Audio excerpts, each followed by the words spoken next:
Hi, I'm Keenan Kibrick, and welcome to my first video for Immersive Imaginative Education. I wanted to share different games and ideas with this, make 5-minute little videos, so I thought right now we'd try one and see what goes on.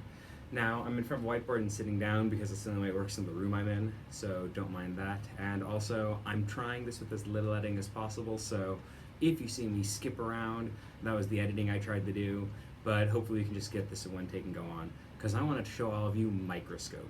So everyone's heard me play Microscope with the classes, but every time I kind of do it, they always wonder, well, what really happens in this game, Microscope, when you play it with students? And so I thought I'd share it here on a whiteboard how you play.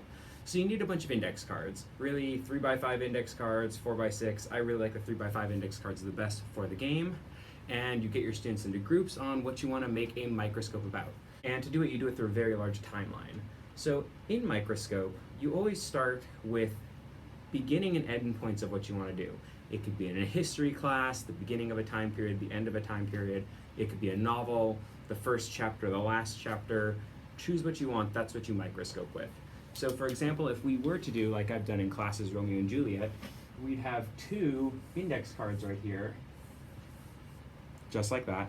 And we'd put them vertically for your time periods, or as I said in a book, scenes, chapters, whatever you want. And on the first one, we'd say the beginning. So in Romeo and Juliet, that is Act 1, Scene 1. And we'd say Montagues and Capulets fight.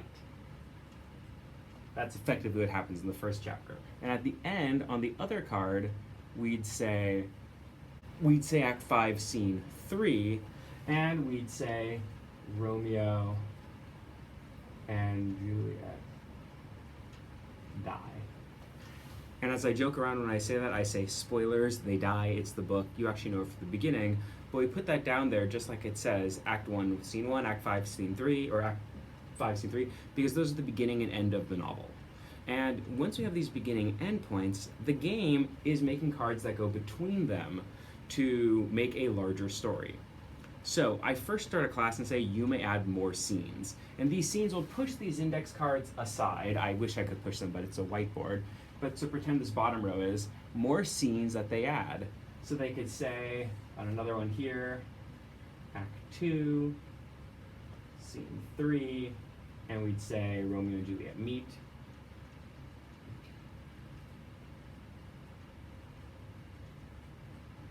Or we'd add another one right over here, and on the second one, maybe we'd add Act 4, Scene 5, Juliet dies. Now remember, these are students that are just finding out parts of it and exploring the novel. They might not have even read the novel yet. Literally tell them just hold the novel in their hand and look and find things that happen between these 2 scenes. The same thing would be for a class in history, in language arts, if they're just trying to create a story. Just let them have it and put cards in there of where they go. Let them flip to random pages, and they'll find the book out of order in interesting ways, like this, where they go, wait a minute, Act 4, Scene 5, Juliet dies, but you said she dies in Act 5, Scene 3. How does she die in 2 acts at the same time? We go, well, you should read more and find out, and you let them explore these different scenes. Scenes, though, as you can say, are very simple 1 or 2 or 3 word explanations of the broad general idea of the time period. The same thing goes with if you're doing history time periods. Let's say you're doing the Revolutionary War of the United States. A time period could be the Battle of Yorktown, or it could be the start of the Revolution. Those are just time periods in it. Now, after they started getting a few of these down, and you do it very simply with just scenes, they can now add events to it. And events are horizontal cards, like this, that go under a scene. And that is a specific event that happens in a scene when that happens. So for instance, Romeo and Juliet meet.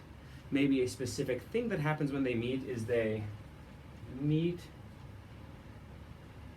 and fall in love at first sight.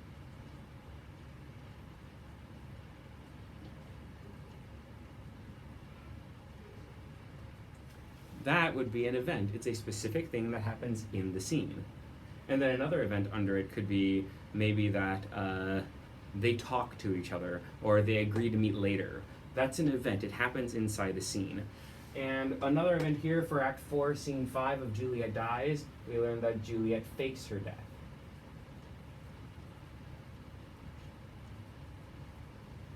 These are events that happen in that scene. So you really have the scene and event, and once again, these two should be kind of in the middle there to make a little box for it. So you have scenes, you have events, and now the students are once again looking around all the time, they're finding more details about the book, they're choosing where they want to go, and they don't even know the whole plot of the book.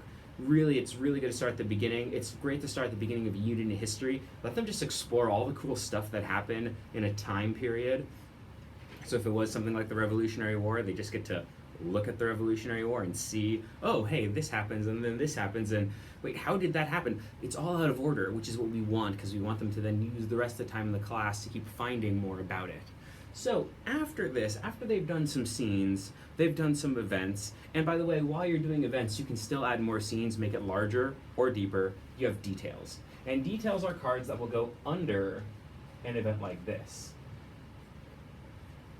And it's another card, but for this one, we use it right here as an example detail. In a detail card, it is a detail about what happens in it. So if we had Juliet fakes her death, a detail of that would be something like Juliet poisons herself. Or another detail could be that Juliet is supposed to marry Paris.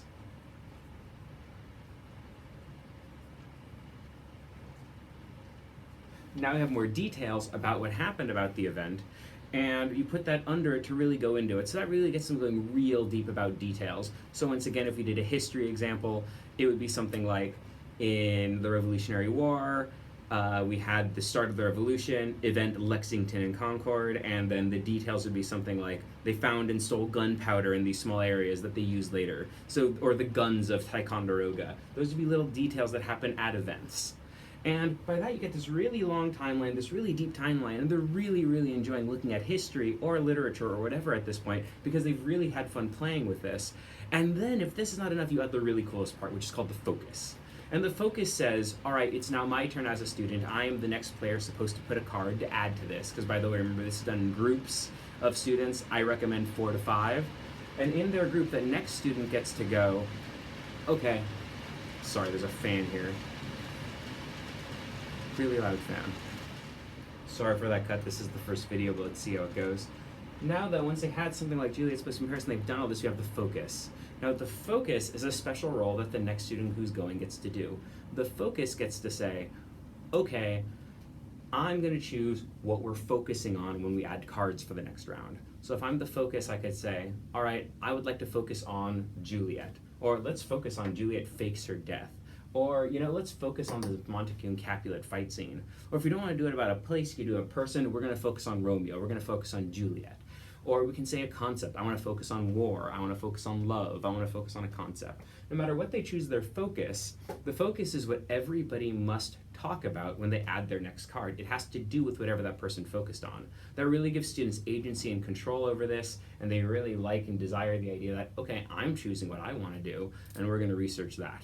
So when they're the focus, I would say, I want to focus on Juliet.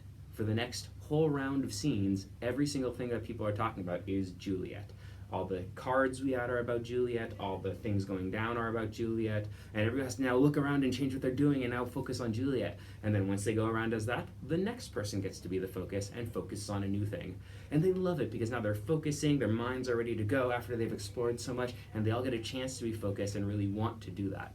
And that's Microscope in the classroom. It works really well, really easy. You can use note cards like this, or you can use an online tool like a Padlet, or there's a Microsoft whiteboard. There's a few other tools you can use to do this, but all it is scenes, events, details, and a focus. And then, man, your students really get to learn a lot, and they really want to use an explorer. I would recommend it as what's called an exploratory set. Use this idea in the beginning of the unit or whatever you're doing, just to get around to explore, to see what it's about. You could try it at the end as a review, but it doesn't really work as well as a review because then they lose that kind of student agency and control of wanting to explore. So try this out with your students. I think it works great. I've used it many times. And now there's a visual, sorry for the bad writing of the instructions for it, and I hope you'll try Microscope in your classroom one day, and if you do, please let me know. Please put comments on this videos, please share this links to the video and let me know who you shared it with. And if you ever do it in your class, please just take a tweet, tag @KKibTeach, so I can see what you're doing and you're using it. And I hope you like it, and stay tuned for the next video when we'll explore another aspect of how you can add games to your classroom. Bye.